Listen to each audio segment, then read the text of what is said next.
Everyone, my name is Tony Calhoun. Today I'm giving my informative speech for class 11033. All the information in this presentation comes from Taylor and Francis Online, Product News Network, Syndicate Media, Technology Business Journal, Mac User Volume 9, Issue 1 of 1998, Australian PC World, PC Direct UK, Electronic Design, Infoworld.com, Britannica, Computer Graphics World Volume 29, Issue 9 of 2006, and PC Week Volume 5, Issue 41 of 1988. And all images, unless otherwise cited, are provided royalty-free under the Pixelbay and Pixel libraries. The terms RAM, hard drive, and CPU are used by tech support and those who are more knowledgeable about the components of the computer. Although each one of these components has changed and become more complex over the last 50 years, they each function the same way that they did 50 years ago. Today, I'll be giving a brief overview of these components by breaking them into groups, and then explaining how they all work together to run games and programs on a computer. Although there exist hundreds of components in standard laptops and desktop computers, they all come down to these 7 essential components. We'll be sorting them out into 2 groups. The first ones, which deal with security, communication, power, are the simple components, and then there's the complex components, which deal with your data. Simple components are the ones with the infrastructure, communication, and the power of the computer. The computer chassis, starting, can be made from various materials, typically metal or plastics, and they can vary in size based on the motherboard that will be housed inside the chassis for the case. The main purpose of the chassis is to house the components of the computer while providing adequate airflow and preventing the components from overheating. The second simple component is the motherboard, which is basically a large circuit board that provides communication between the components using electrical signals composing data.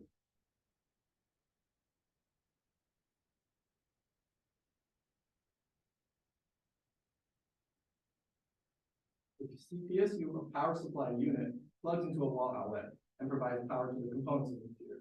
The PSU regulates the power that is needed for each component. Although the power supply unit is incredibly important, as without it, your computer won't be able to run, it is also one of the cheapest computer components. Now we will be discussing the complex components that deal with your data. First, we'll be talking about the RAM and the hard drive simultaneously because of their similar roles dealing with data on the computer. The hard drive and RAM store information, but they do a little differently. The RAM holds much less storage than the hard drive, but it's able to access the data much quicker due to the larger connection it has with the motherboard. With a hard drive, it's able to store more data, but it's not able to access it as quicker because of the smaller connection. This is comparable to having a large warehouse that's able to store a lot of stuff, but only a small door to access it, versus having a smaller garage with a larger door that's able to get more information in them. Next up, we're talking about the CPU. The CPU, or central processing unit, is designed to take the data that it receives from the RAM, another component, to process the data through advanced calculations to run programs and perform operations on the computer. Oftentimes, the CPU is referred to as the brain of the computer because it is responsible for the thinking of the computer. Basically, everything that happens in your component, in your computer, at some point will cross through the computer. More advanced CPUs are able to run more operations, perform more calculations, then you run more intensive programs and allow you to do more of the computer.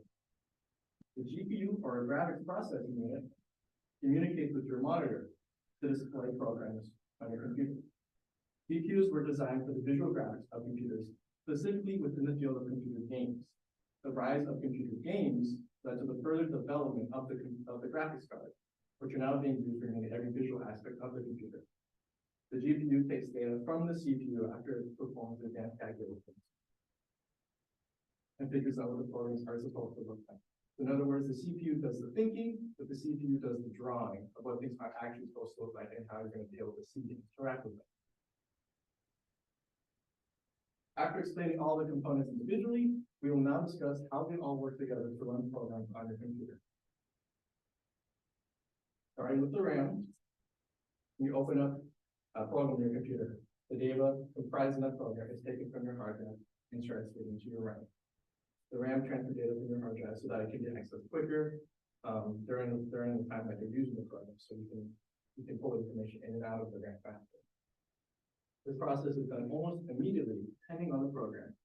Whenever you load a new level of a video game or opening a large file, it is transferring the file from your hard drive into your RAM, which depending on the size and intensity of the program or file, can take more time. The data sent to your RAM is then sent to the CPU, where it calculates the data. The CPU comprises the data into a 3D world for video games, for projects for Adobe and graphic editing programs, and also the layers for video and video editing programs. So the CPU actually does more than just calculate, while the RAM is just able to hold information that you're going to be using. The final step is for the information that the CPU has calculated, put it into your graphics card. This is where the graphics card is going to figure out what things are supposed to look like. Word note that although the CPU calculates the 3D worlds, it is the graphics card that actually figures out what it's supposed to look like. And this is why when we're trying to run really advanced video games with high graphics, it's relying on the graphics card. But if you're going to be doing multi-dimensional 3D rendering projects, it's relying on the CPU.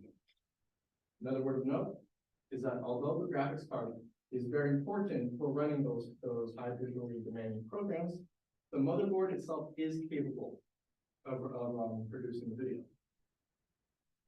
To summarize what I've explained in the presentation, the case for chassis is used to replace and store all the components. The motherboard is a large circuit board that connects all the components and provides communication.